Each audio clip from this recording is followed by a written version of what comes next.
तालिबानी हुक्मरान कह रहे हैं सही वक्त आते ही पाकिस्तान को करारा जवाब दे दिया जाएगा। ये पलटवार सोमवार को आधी रात पाकिस्तान पर 3 सूबों पर किए अटैक का होगा। हालांकि पाकिस्तान ने अफगानिस्तान पर बमबारी के आरोपों को सिरे से खारिज कर दिया है। पाकिस्तानी सेना और शहबाज सरकार दोनों ने कहा कि पाकिस्तानी एयरफोर्स ने अफगानिस्तान पर कोई हमला नहीं किया।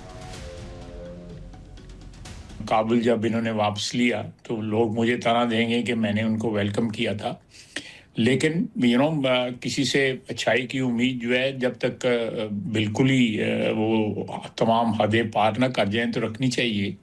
तो राइट ऑफ नहीं किया जा सकता था, लेकिन आज जो है हम बिल्कुल इनको राइट ऑफ कर रहे हैं। हमें बिल्कुल इनसे कोई अच्छाई की उम्मीद नहीं है।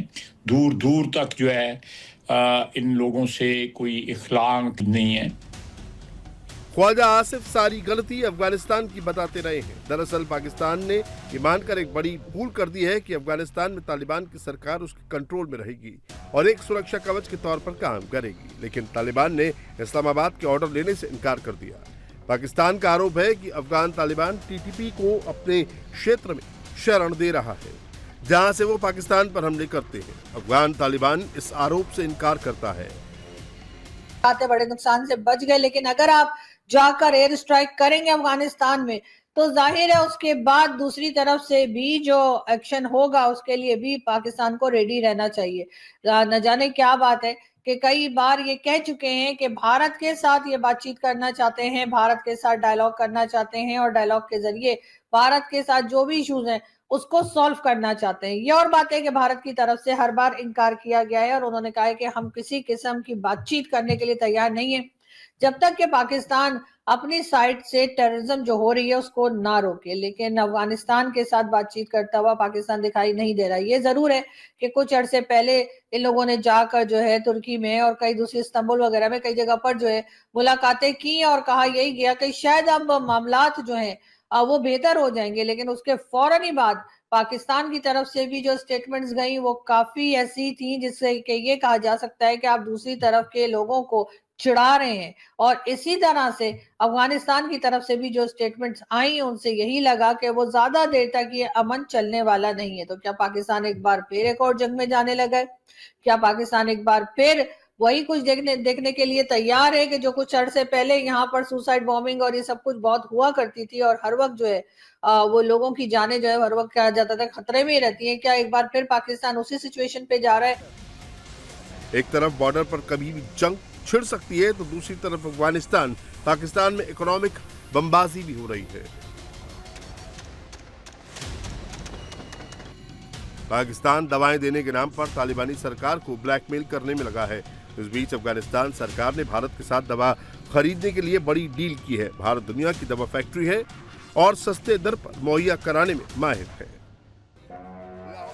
पाकिस्तानी मीडिया में भी अफगानिस्तान और भारत के रिलेशन की चर्चा है, लेकिन खुद की नाकामी छिपाए नहीं छिप रही कि जो टेंशन है वो बढ़ती हुई दिखाई दे रही है। उसमें कहीं ज्यादा मेरा ख्याल है अंदाजा लोगों का ये भी लगाया जा रहा है कि जिस तरह से भारत के साथ अगर हम भारत को ना लाएं बीच में तो कोई हरज नहीं है, लेकिन क्या करें कि भारत के बगैर जो है वो ये सिलसिला पाकिस्तान और अफगानिस्तान का भी जो है वो कंप्लीट नहीं होता। तो जी बिल्कुल भारत के साथ जो टर्म्स बढ़ रहे हैं, भारत के साथ जो बातचीत और मिलना जुलना जारी है अफगानिस्तान के लोगों का या अफगानिस्तान की गवर्नमेंट का, उसको लेकर भी पाकिस्तान की गवर्नमेंट जो है वो काफी हद तक जो है ये महसूस कर रही है कि शायद भारत की तरफ से अफगानिस्तान को सपोर्ट किया जा रहा है या फिर अफगानिस्तान की तरफ से भारत को सपोर्ट किया जा रहा है। जाहिर है इस वक्त पाकिस्तान के दोनों बॉर्डर्स ही जो है वो एक तरह से एक्टिव हो चुके हैं। भारत की तरफ से भी पाकिस्तान को टाइम टू टाइम कुछ ना कुछ स्टेटमेंट आता रहता है और अफगानिस्तान की तरफ तो आप लोग जानते ही हैं कि किस तरह की सूरत हाल है कि बाकायदा अटैक्स जो है वो इस वक्त जारी है। हालांकि पाकिस्तान को अफगानिस्तान को घेरने का एक मौका जरूर मिल गया है। तजाकिस्तान ने कहा कि उसके खटलोन क्षेत्र में बुधवार देर रात एक ड्रोन हमले में 3 चीनी कामगार मारे गए हैं। तजाकिस्तान का दावा है कि ये ड्रोन अफगानिस्तान की तरफ से उड़ाया गया था। कि ये जो आपने बदमाश रखे हुए हैं, जो दहशतगर्द रखे हुए हैं, इनको ज़रा थोड़ा सा इनको लगाम दें, इनको कंट्रोल करें, इनको इनकी कार्रवाइयाँ जो हैं वो रोकें। पाकिस्तान ने आपकी मदद की, हमेशा आपको अफ़गानिस्तान वाले इशू के ऊपर, ये जो वार ऑन टेरर थी, आपको सपोर्ट किया, आपको बचा के रखा, आपको अपनी सरजमीन के ऊपर पनाह दी। दुनिया की वाहिद सुपर पावर जो हमारे हमसाये में आके बैठी हुई थी और जो डू मोर के मुतालबे करती थी, और उससे आपको बचा के रखा। हर तरह का इल्ज़ाम पाकिस्तान ने अपने सर के ऊपर लिया, तो उसका नतीजा पाकिस्तान को ये देखने को मिल रहा है कि आप पाकिस्तान, और बल्कि जो उस वक़्त पाकिस्तान के जो मुखालिफ कुव्वत या हुकूमत तस्वर की जाती थी, गनी हुकूमत या करज़ई हुकूमत, उसने इन टीटीपी वालों को अपने यहाँ जेलों में रखा हुआ था। और आप जो हमने हमारे परवरदा जिनके ऊपर इल्ज़ाम था, आलमी ताकतें हम पर इल्ज़ाम लगा रही थी, नेटो से लेके अमेरिका तक और इंडिया तक, कि जी कि ये दहशतगर्दों को पनाह दिए हुए बैठे, ये डबल गेम कर रहे हैं।